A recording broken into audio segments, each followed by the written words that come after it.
All right, so due to when these need to be due, I'm going to condense my blog posts from three to two, four, or five into one, and then I'll do a final one. And please, Dr. Boxer, grade appropriately. Um, so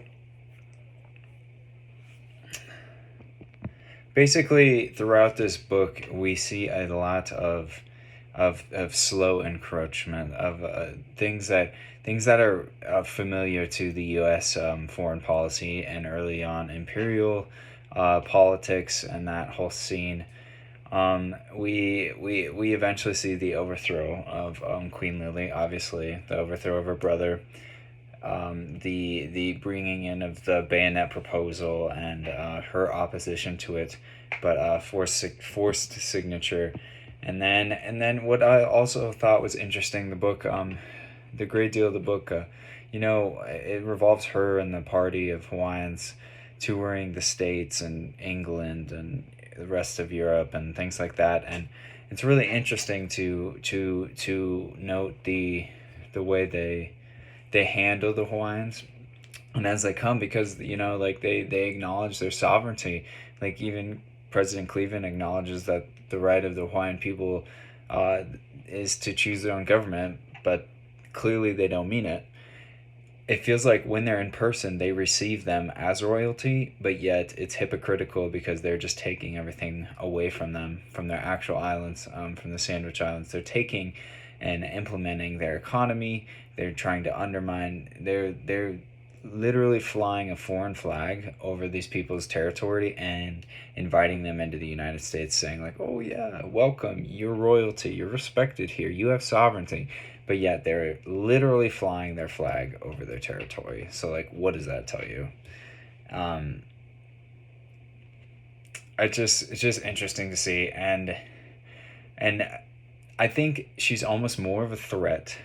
Um, I think when Queen Lily is more useful, honestly, when they put her in her imprisonment and she's able to write, develop songs, she's able to kind of become a sort of martyr for her people and get them to hang on to their heritage and express it through like their hats and weird little things to slowly and peacefully resist to the ever-changing climate and environment. She's immortalized, and she should be, because she's incredibly valued by her people, but the US physically taking and trying to remove her from society, and her still being able to influence it through those actions, just shows how deep and just important of a role she had in that, in with her people.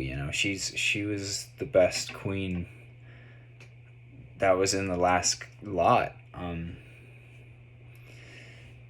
Yes.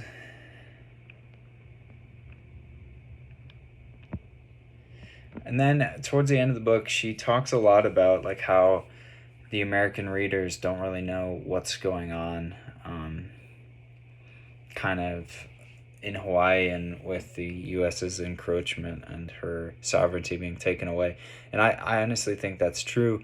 I think that there's throughout a lot of history, there's a lot of elements of media and the powerhouse, who's ever in charge, is establishing a sort of direction over the media, and that they formulate and ship out the information that serves their side and not necessarily the full picture. They're not printing straight statements from Queen Lily. They're not printing statements from Indigenous Hawaiians who are frustrated. They're printing statements and news about economies and booming and annexations and strategic outposts being established to aid in the upcoming world and political and worldwide wars. And there's a real sense, especially in American history, of controlling the media, and I think that's especially relevant today. I don't think a lot of people are informed of the truth. I think that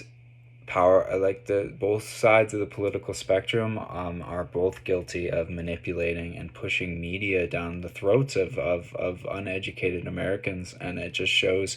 And by reading this article from this website, or watching a video from this other website, you know what's going on. But I don't necessarily think that's true, and I think the problem of the spread of misinformation is as evident back then as it is right now, and it's a real political issue, and I am very against media. Um, but yes, so I'll make a conclusion vlog, just kind of talking about my experiences with this book. But I didn't enjoy reading it, but I thought that it was very interesting, and it did bring to light a lot of issues that you just don't think about. Hawaii is a United States state. It's like one of the last ones to be added. It's just weird to think about that it wasn't ours to begin with, and then going off that thinking this entire land wasn't ours either. So it's a big picture.